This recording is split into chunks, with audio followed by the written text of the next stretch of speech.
Hey, good morning, friends. Pastor Jason here with our Friday check-in. The rain has moved out, sun's coming back up. Birds are chirping. Should be a beautiful day and a nice weekend. Thanks for taking some time to be together with us this morning or this afternoon, whenever you happen to watch this. Our daily Lenten reading today comes from the book of Ezra in the Old Testament. Looking at chapter 2, verses 64 to 69. Friends, I invite you to just hear this recording, hear the detail captured here by Ezra the scribe as the Israelites return from the exile in Babylon. The whole assembly together was 42,360, besides their male and female servants, of whom there were 7,337. And they had 200 male and female singers. They had 736 horses, 245 mules, 435 camels, and 6,720 donkeys. As soon as they came to the house of the Lord in Jerusalem, some of the heads of families made free will offerings for the house of God to erect it on its site. According to their resources, they gave to the building fund 61,000 derricks of gold, 5,000 minas of silver, and 100 priestly robes. So once you take a minute and envision the scene, envision what this group of 42,000 and change walked up to. They're coming back into Jerusalem for the first time in 50 years. The temple is nothing but a pile of rubble and stones and ash. They not only are moved to give of their money, maybe volunteer their time and their late labor, but did you catch the last thing that Ezra records? 100 priestly robes. Where are they going to store those? How are the robes going to help build the temple?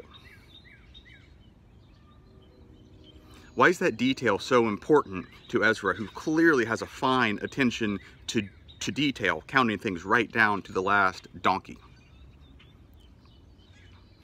It might be because those robes symbolize something really important. Those robes are symbolic of what's going to happen in the temple in the future. They probably don't have 100 clergy or priests to fill those robes right now. But as they give from what they have, as they give generously, as they give abundantly, as they give confidently, they give with foresight into the future to know that it's going to be successful. And they don't just need to build the temple back up, but they need to equip the priests. They need to equip the ministers. This is not a call for robes. This is not a request to give anything to us, friends. I hold this up. We think about what the Israelites have to do. The physical structures that they have to come back and put back in place. They have to build these buildings again, rebuild the altar. They have to do all this stuff. And in the midst of collecting that, there's this seemingly kind of insignificant donation of 100 robes. But that 100 robes holds a lot of promise. The family who gives that knows that they're going to be needed, they're going to be used, that they're not just building the temple back up, but they're reinstituting their worship and their way of life. They're starting their community over again in that place. There's lots of ways I think we can go from here. I've been talking about coins and giving and things like that a whole lot this week. What I kind of want us to reflect on is what is it that maybe you have to offer that may not seem like much right now, but in the future is of immense importance. If we think long term, something we can offer now that may not seem to be of much consequence, but down the road has a huge lasting effect for our mission, for our ministry towards building a good, strong, just, righteous society again, right here and right now.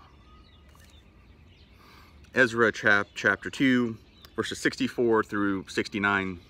Thanks for hanging in there with me this morning on some of these musings, friends. Hey, have a great day.